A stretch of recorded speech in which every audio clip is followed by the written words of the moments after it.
సూర్యాపేట జిల్లా కేంద్రంలోని నూతనకల్ మండలం మిర్యాల గ్రామంలో ఈ నెల 17వ తేదీన మాజీ సర్పంచ్ మెంచు చక్రయ్య గౌడ్ హత్య కేసును ఛేదించిన జిల్లా పోలీసులు 13 మందిని అరెస్ట్ చేసి రిమాండ్కు పంపించిన పోలీసులు జిల్లా ఎస్పీ ఆఫీసులో ప్రెస్ మీట్లో ఎస్పీ కె నరసింహ మాట్లాడుతూ కేసుకు సంబంధించిన వివరాలను తెలియజేశారు. మెంచు చక్రయ్య మనం ఎలాగైనా మనం ఆధిపత్యాన్ని తొలగించుకోవాలనేటువంటిది ప్రణాళికతోటి ముందుకు పోతున్నారు. సో ఈ నెల 13వ తారీఖు జరిగినటువంటి బొడ్రాయి ఉత్సవాలు అనేవి దీనికి ఇంకో కొంచెం ఆజ్యం పోయడం జరిగింది. ఈ బొడ్రాయి ఉత్సవాలలో గతంలో చూస్తే కనకటి వెంకన్న ఆయన ఆధిపత్యంలో ఆయన యొక్క నాయకత్వంలో బొడ్రాయి ఉత్సవాలు జరుగుతూ ఉండేవి. సో ఈసారి మాత్రం మెంచు చక్రయ్య గౌడు తన యొక్క అనుచరులతోటి విలేజ్లో బొడ్రాయి ఉత్సవాలని నిర్వహించాలని బహిరంగంగా చాటింపు ద్వారా చేయడంతో జీర్ణించుకోలేనటువంటి కనకటి వెంకన్న అండ్ ఆయన గ్రూప్ సభ్యులందరూ కూడా ఇతన్ని ఎట్లనైనా అంతమొందించాలని చెప్పి ప్రత్యక్షంగా మీరు అఫెన్స్లో పాల్గొనండి, మేము పరోక్షంగా మీకు సహకారం అందిస్తామని చెప్పి సో ప్రత్యక్షంగా ఈ కనకటి శ్రవణ్ అనేవాడిని, అదేవిధంగా పెద్దింటి మధు, గంధసిరి వెంకటేష్, కనకటి లింగయ్య, కనకటి శ్రీకాంత్, పెద్దింటి గణేష్ అండ్ కనకటి ఉప్పలయ్య వీళ్ళందరినీ పురమాయించడం జరిగింది. ప్రతిరోజు చక్రయ్య గౌడు మధ్యాహ్నం టైంలో 3-4 గంటల ప్రాంతంలో ఆయన వ్యవసాయ పొలానికి పోయి మళ్ళీ తిరిగి వచ్చే క్రమంలో మనకు వాళ్ళకు అనుకూలంగా ఉన్నటువంటి ప్లేస్ని వెతుక్కొని ఆ ప్లేస్లో వెదురు బొంగులతోటి, కర్రలతోటి, ఇంకా మారణ ఆయుధాలతోటి సో విచక్షణారహితంగా దాడి చేసి ఆ బుషెస్లో పడివేయడం జరిగింది.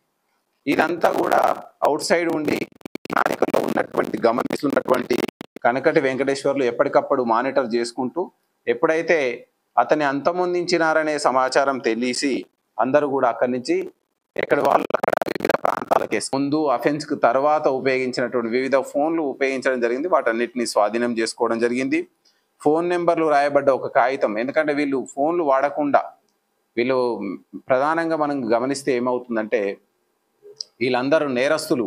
టెక్నాలజీని మనం ఉపయోగిస్తే పోలీసులకు ఏ విధంగానైనా దొరికిపోతాం, మొబైల్ ఫోన్స్ని యూజ్ చేస్తే దొరికిపోతాం అనే ఉద్దేశంతో ఉన్న ఫోన్లన్నిటినీ స్విచ్ ఆఫ్ చేసి ఎక్కడుంటే అక్కడ పడేసి కొత్త ఫోన్లు తీసుకొని ఆ కొత్త ఫోన్ నెంబర్లను కూడా కొన్నిట్లలో వాళ్ళకి తెలిసిన నెంబర్లని, ఇంపార్టెంట్ నెంబర్లను ఒక స్లిప్ మీద రాసుకోవడం జరిగింది. దాన్ని కూడా మనం ఈరోజు స్వాధీనం చేసుకోవడం జరిగింది. దీనికి సంబంధించి మనం మిర్యాల గ్రామంలో మంచి వాతావరణాన్ని నెలకొల్పాలనేది మన ఉన్నతాధికారులు కావచ్చు, ఈవెన్ డిస్ట్రిక్ట్ పోలీస్ అడ్మినిస్ట్రేషన్ అక్కడ ప్రశాంత వాతావరణం నెలకొల్పడానికి ఈ కేసును చాలా ప్రతిష్టాత్మకంగా తీసుకోవడం జరుగుతుంది.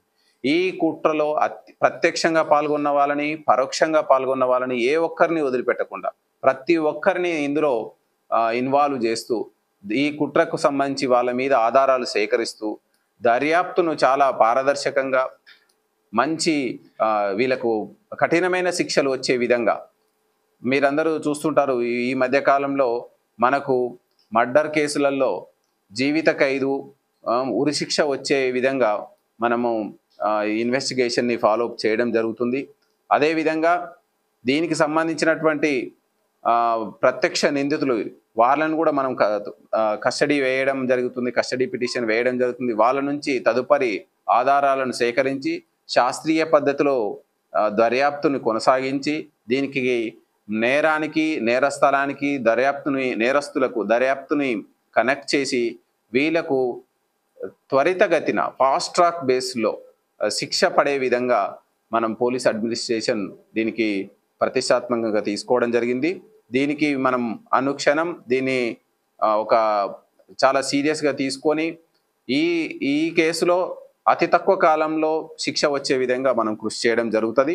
అదేవిధంగా దీని విషయంలో అంటే ఈ గ్రామంలో నెలకొన్నటువంటి ఉద్రిక్తత పరిస్థితులకు మా సైడ్ నుంచి కూడా పోలీస్ డిపార్ట్మెంట్ నుంచి కూడా ఎవరైనా నిర్లక్ష్యం వహించినా, అలక్ష్యం వహించినా దానికి సంబంధించినటువంటి అధికారుల మీద కూడా చర్యలు తీసుకోవడం జరుగుతుంది.